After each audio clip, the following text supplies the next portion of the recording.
Hello, good morning. Today is Kobe's first day of school.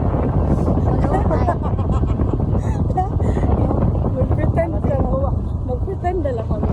Tatod sa ako sa school. 4 a.m. 4 a.m. First day of school ni Kobe. Wala, nabiyo anak ko barok ko.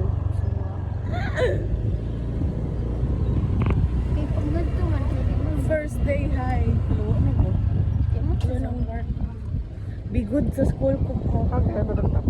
Mahalaga mo. Be good sa school. Good luck sa mga first day. Kaasap sa linya. Bye-bye na. Bye-bye, love you. Bye, love you. Amping. Wow, kanay sa morning.